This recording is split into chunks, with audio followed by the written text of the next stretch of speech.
Baik, bismillahirrahmanirrahim. Assalamualaikum warahmatullahi wabarakatuh. Puji syukur senantiasa kita panjatkan atas kehadirat Allah Subhanahu wa Ta'ala, serta salam dan salawat senantiasa kita kirimkan, kita haturkan kepada baginda Rasulullah Muhammad Sallallahu Alaihi Wasallam. Baik, teman-teman semua, pada kesempatan ini saya akan menjelaskan materi pengembangan media pembelajaran pada topik menyimak video berita pada siswa kelas 11 di sekolah menengah atas atau SMA. Bersama saya Muhammad Asmin Rahman.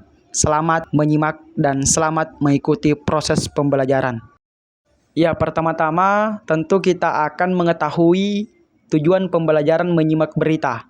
Ya, ada 4 poin. Yang pertama adalah siswa dapat memahami dan menganalisis isi berita. Kemudian yang kedua, siswa dapat mengidentifikasi unsur-unsur penting dalam berita. Kemudian ketiga, siswa dapat menyampaikan pendapat atau tanggapan terhadap berita yang disimak. Dan yang terakhir, siswa dapat meningkatkan keterampilan menyimak dengan baik dan benar. Bagian kedua adalah pendahuluan menyimak berita. Ya, menyimak berita adalah keterampilan penting yang harus dimiliki oleh siswa. Melalui menyimak berita, siswa dapat memperoleh informasi terkini dan relevan mengenai berbagai peristiwa baik di dalam maupun di luar negeri. Kegiatan ini tidak hanya membantu siswa dalam memahami konteks sosial dan budaya, tetapi juga melatih kemampuan kritis dan analisis mereka.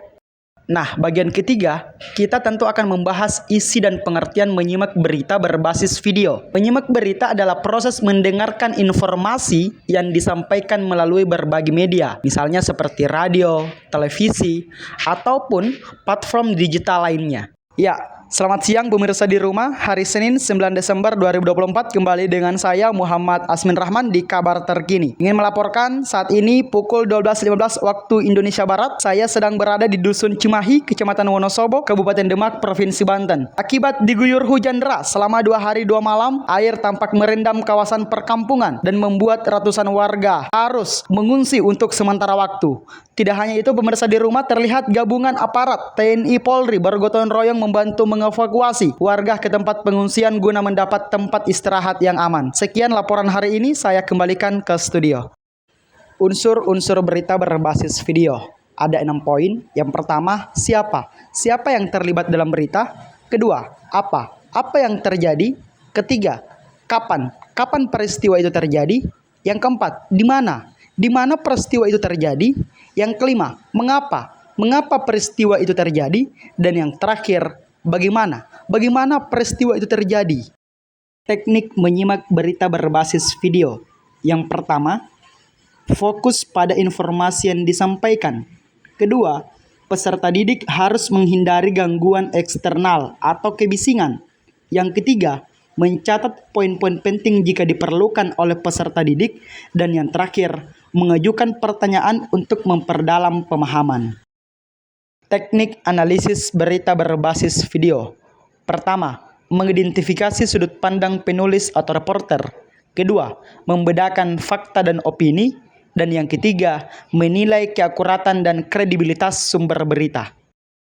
Hasil menyimak berita berbasis video. Setelah mengikuti pembelajaran ini, peserta didik diharapkan mampu untuk yang pertama, menyimak berita dengan lebih efektif. Kedua, menganalisis dan memahami informasi yang disampaikan. Dan yang ketiga, menyampaikan pendapat yang konstruktif tentang berita yang didengar atau disimak. Kesimpulan menyimak berita berbasis video. Menyimak berita adalah keterampilan yang penting untuk mengembangkan wawasan dan pengetahuan peserta didik.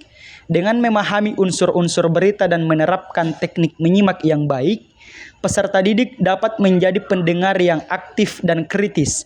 Ini tidak hanya bermanfaat untuk kehidupan sehari-hari, tetapi juga untuk membentuk sikap sadar terhadap isu-isu sosial yang terjadi di sekitar mereka.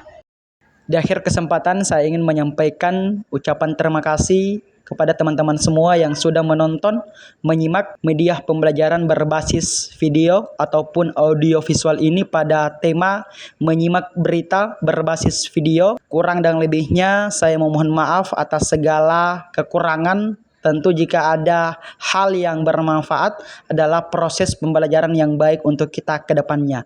Di akhir kesempatan saya ingin mengutip kalimat seorang tokoh bangsa yang mengatakan bahwa jika kau ingin menjadi pemimpin besar, maka bicaralah seperti orator dan menulislah seperti wartawan. Itu kata Tjokro Aminoto. Sekian dan terima kasih. Wassalamualaikum warahmatullahi wabarakatuh.